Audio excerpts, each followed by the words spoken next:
siaran khusus bahwa menghina Tuhan jangan kamu lakukan, mencobai Tuhan jangan kamu lakukan, karena banyak korban manusia yang percaya sungguh-sungguh dengan Tuhan Yesus itu akan mengalami kecelakaan dan kamu selalu berada di dalam permusuhan. Ya Hadi, ya Bashir, ya Tabibi, Nabiyullah khairul khalqi jami'an, lahu a'la manasibi wal marati, salatullahi subhanallah.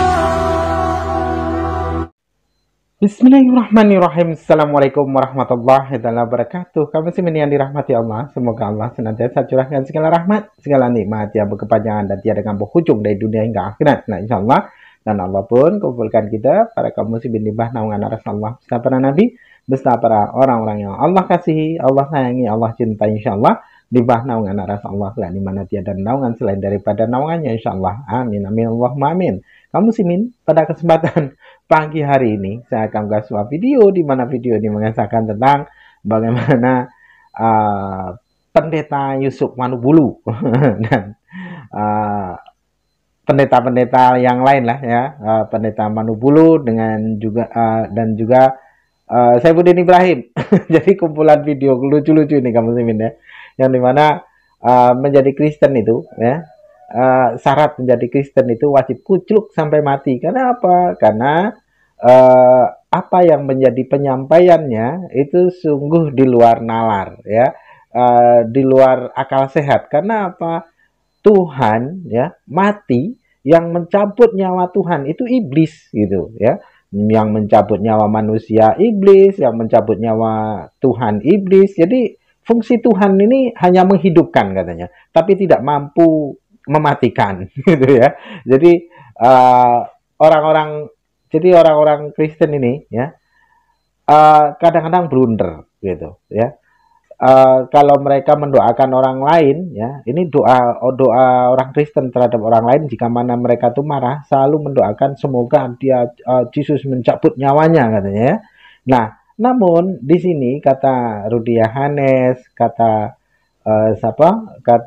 Saifuddin Ibrahim, kata Manubulu, itu kalau orang Kristen ini mati, yang mencabut nyawanya ataupun manusia mati, itu yang mencabut nyawanya itu bukan Tuhan atau malaikat, bukan ya, tapi yang mencabut nyawa itu adalah iblis. Jadi bukan malaikat pencabut nyawa atas perintah Tuhan, bukan ya.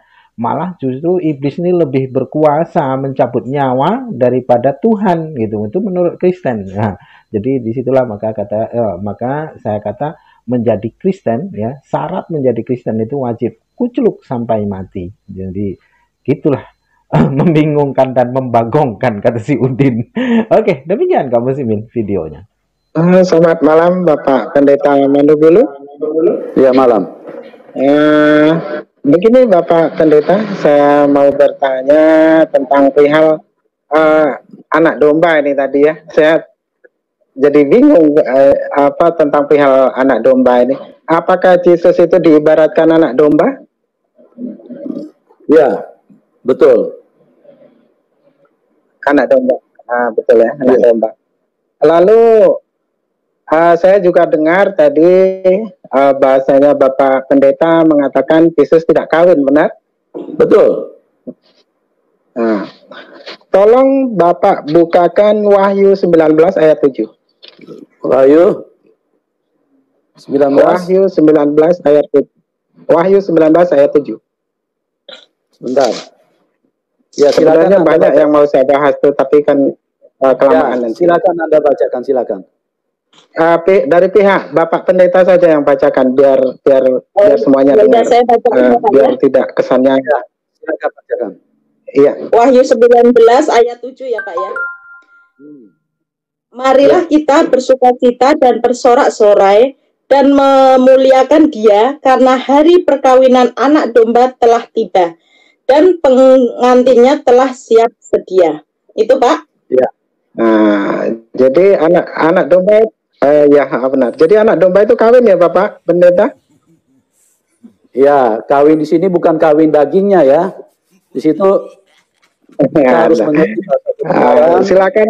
Oke Bapak Pendeta, Ya. saya rasa itu saja ya, karena memang saya dari tadi menyimak Bapak Pendeta, wah menyindir-nyindir agama lain ya.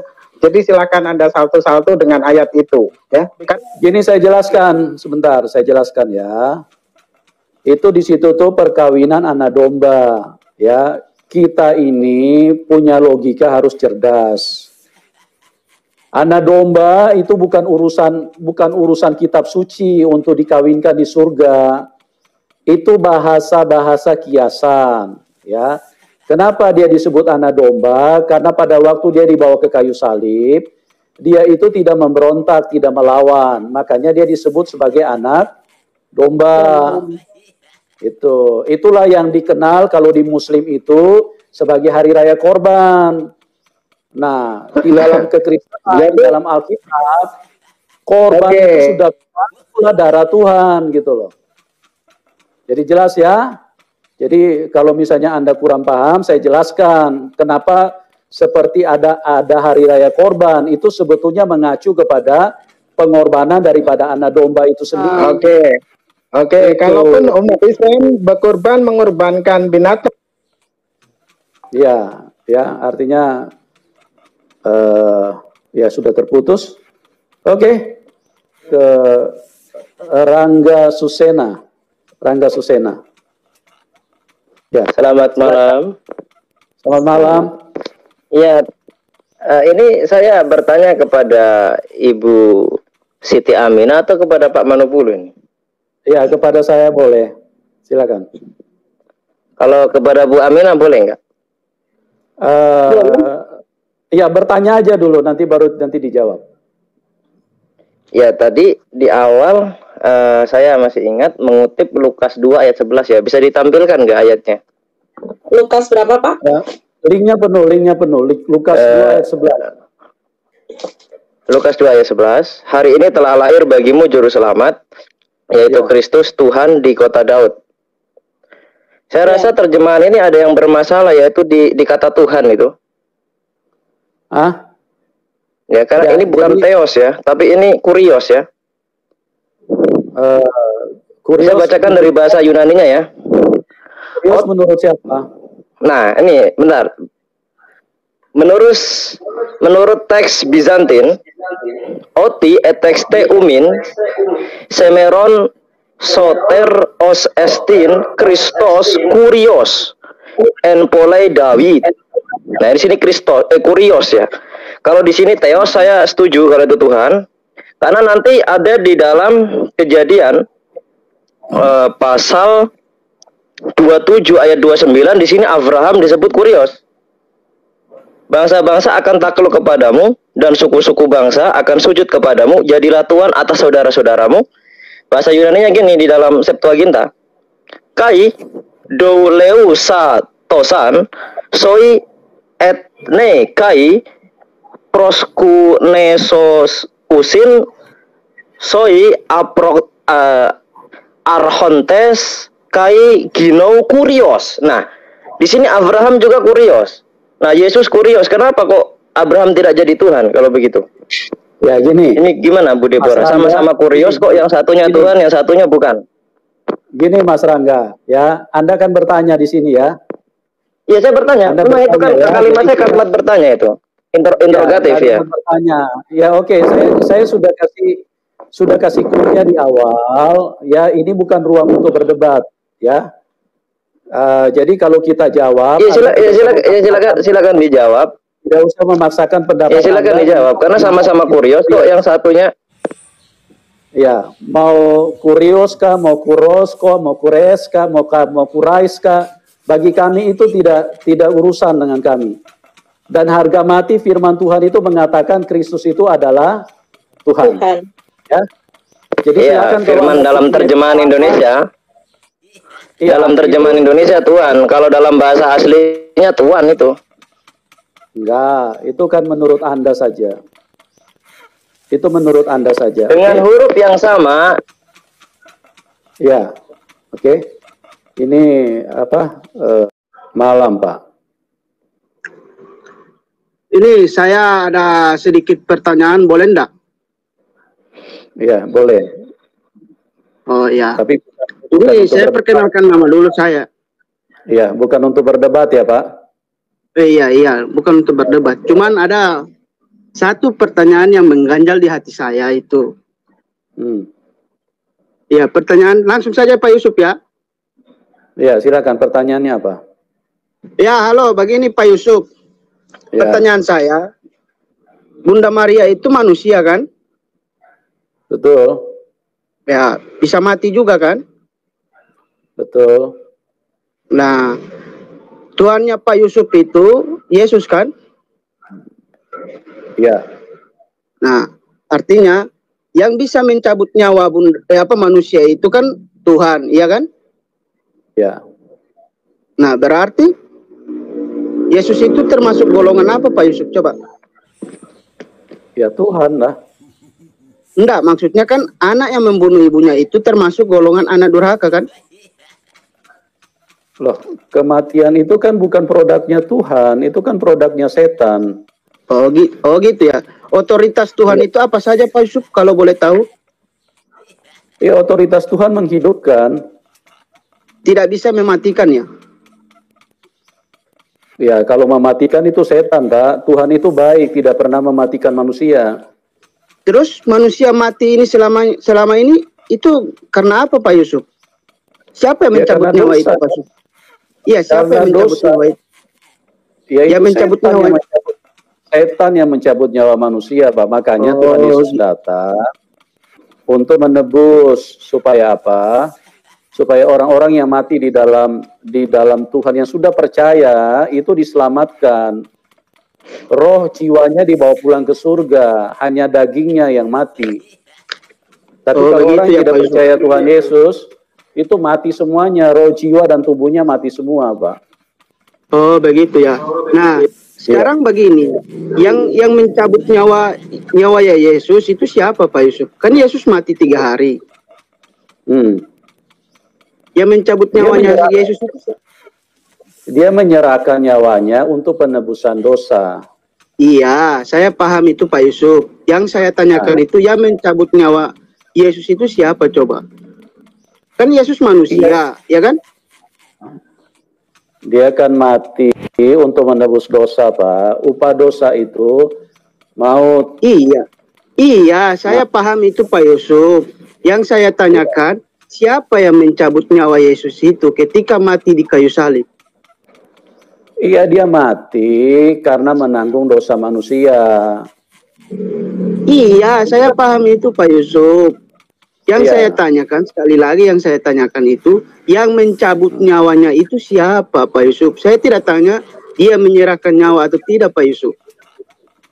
Ya, yang mencabut nyawa itu ya selama ini kan setan yang mencabut nyawa manusia. Oh, berarti ketika Yesus mati di kayu salib itu yang cabut nyawanya Yesus itu setan juga ya? Itu Bapak tidak mengerti. Itu karena penebusan dosa, dia membayar dosa, makanya dia harus mati. Gitu. Iya, saya paham Pak Yusuf, makanya saya tanya. Iya, sudah betul seperti itu.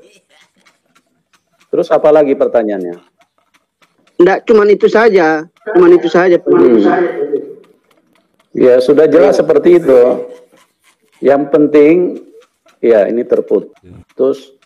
Yang penting Anda harus tahu bahwa satu-satunya yang keluar dari kuburan itu Tuhan Yesus. Karena maut tidak bisa mengalahkan dia. Maut tidak bisa menahan Tuhan Yesus di dalam kuburan.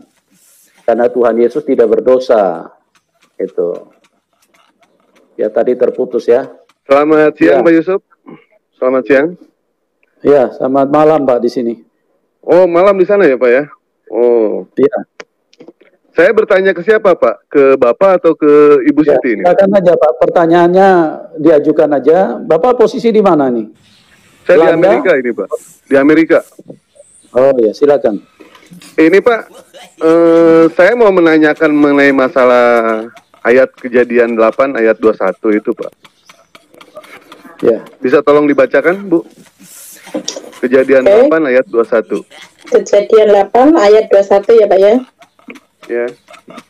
Oke. Yang judul apa rekomnya tahu tulah keempat lalat pikat itu ya Pak ya. Bukan. Ketika Tuhan mencium persembahan yang harum. Benar, salah Pak, salah. Sorry.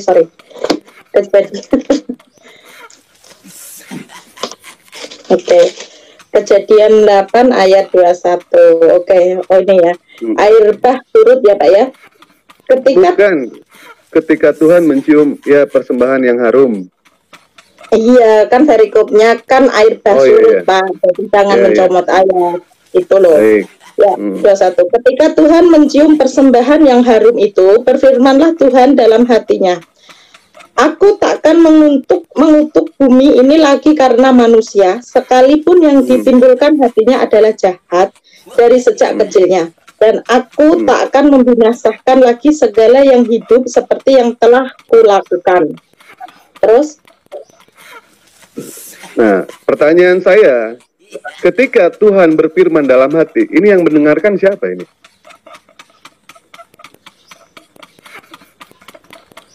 Kan dalam hati, Pak.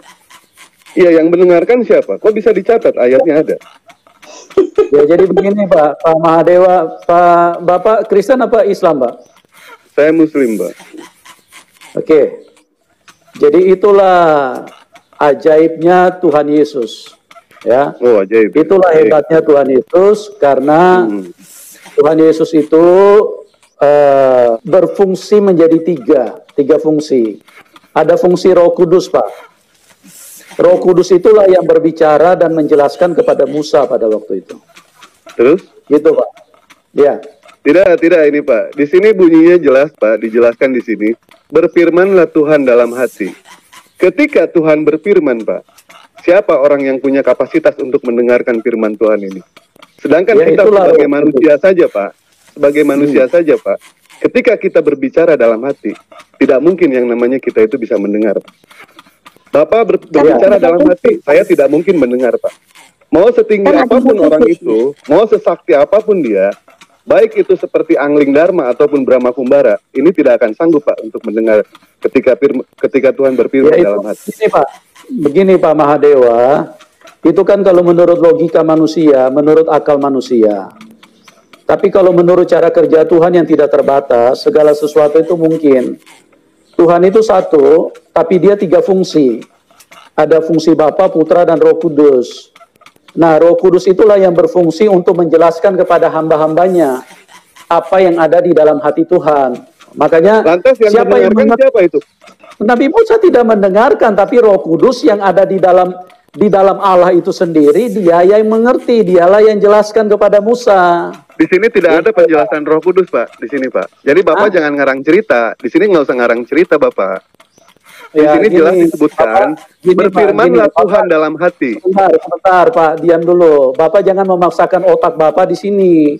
Bapak kan bertanya, saya jelaskan. Bapak kalau tidak percaya, ya Bapak silakan keluar dari link ini. Bukan tidak percaya, Pak. Justru di sinilah. Ya, artinya susah ya dijelaskan. Sejelas apapun, tetap aja mereka nggak bisa nangkep. Jadi kamu sih ya, jawaban bersoal jawab ya antara umat Muslim dengan orang Kristen dan juga pendeta-pendetanya sekalipun ya, ketika umat Muslim mengajukan pertanyaan ya, jawaban-jawaban yang diberikan oleh para pendeta ini sungguh membingungkan dan membagongkan, kata si Udin.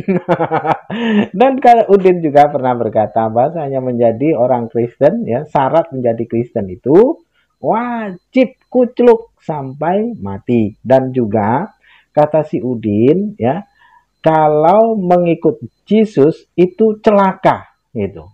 Celaka dan akan bermusuhan gitu ya. Jadi pengikut Yesus menjadi orang Kristen itu pasti celaka.